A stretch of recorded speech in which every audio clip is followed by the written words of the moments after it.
How's everyone doing today? Good. Good. Early morning. I wanted to start off by asking the class, have you anyone ever had a dream when they slept? Anyone?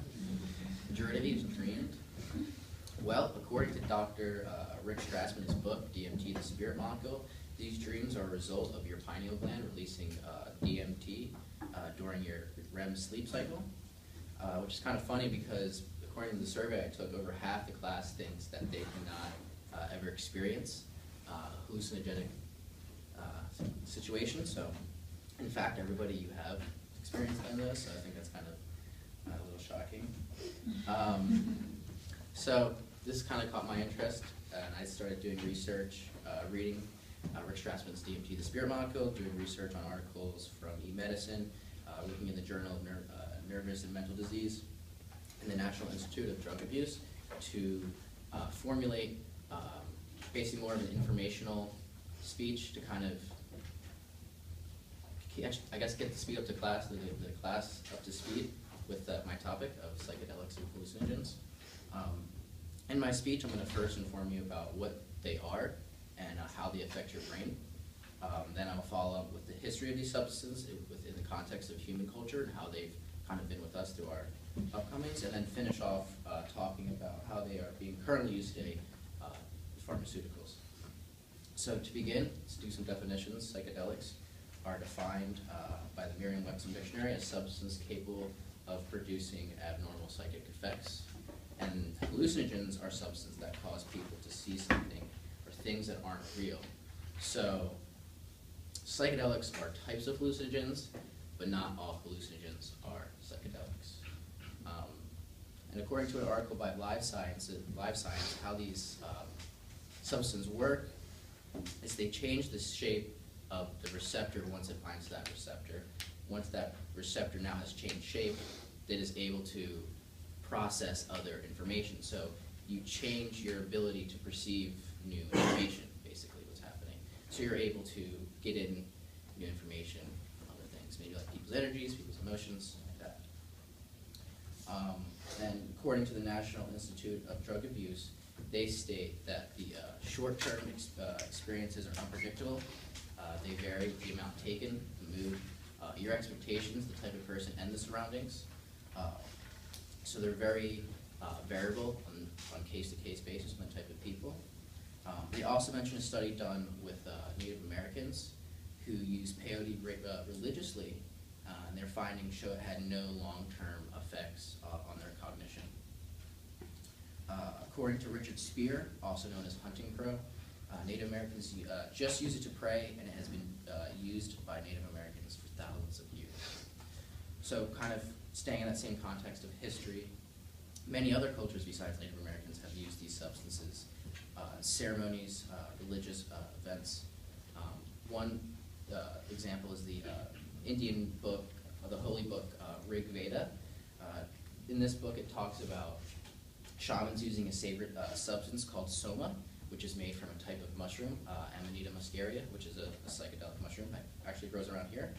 And this was used to induce higher levels of consciousness during ceremonies. So when they were praying, they could go further to where they wanted to go beyond. Aztecs would rub a paste made from hallucinogenic flowers on priests and soldiers during certain ceremonies when they were doing sacrifices towards Aztec gods, or when they were doing ceremonies to bind people together for religious things. And this was according to an editor at Medscape, Brooke Parrish.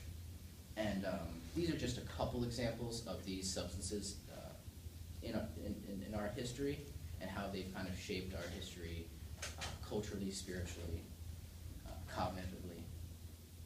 But more recently, people kind of have not really been sure of how to go about these substances and what these substances are in a context of a medical setting. So with 5% with about 5% Americans becoming or developing depression or anxiety every 3 years, and antidepressant medications trying or struggling to keep up, they're often they're trying to find alternatives or other methods used to help treat people with anxiety, depression, or certain more like cognitive disorders. So, in the Journal of Nervous and Mental Disease, there was a study that's been done. It's one of the first studies done in the past 40 years using LSD on human patients. This kind of was going on around the 60s and stuff, and around that time, drug abuse started happening with these substances. So a lot of researchers kind of got scared, I guess you could say, to use these as a method of research. So it hasn't really been until recently until we started looking into these as an alternative to pharmaceuticals. So in this journal, Dr. Gasser did a double-blind placebo-controlled study tracking 12 subjects who were either old or terminally ill, and they attended LSD-assisted psychotherapy sessions and recorded their feedback. The psychiatrist, Peter Gasser, notes in his reports that the subject's anxiety went down and it stayed down. And he also mentions how his results indicate that LSD-assisted psychotherapy could be administered safely in his subjects. So what he's saying is he found a safe and effective way to administer these substances to his patients to help them relieve their mental woes and worries and stuff. And another study doing something similar, this time in UCLA, the UCLA Medical Center. They asked 12 participants ages 36 to 58, all with advanced stages of cancer, to participate in 2 6-hour treatment sessions, each of them 7 weeks apart. In one of the treatments, they were given psilocybin, which is a psychedelic compound found in mushrooms. In the other session, they were given a placebo. So they came to 2 separate treatments. One of them they were given an actual treatment, and the other one they were kind of just getting sugar pill. After taking the dose, the patients would then lay down, try to get calm, listen to music, relax, and then afterwards, they were interviewed to assess the changes in mood and anxieties. The interesting thing was that all the patients reported reductions in anxiety, every single one of them. And it also, most of them were saying the substances, the psilocybin, contributed to their overall emotional improvement. The lead researcher, Dr. Charles Grob, he's a psychiatric and biobehavior scientist at UCLA. He stated there were no physiological or psychological adverse effects from the treatment. So, and these are just 2 studies that I found. There was more and more that I haven't gotten into put that claim that they found a safe way to treat patients with anxiety and high levels of severe depression. So I thought that was pretty cool.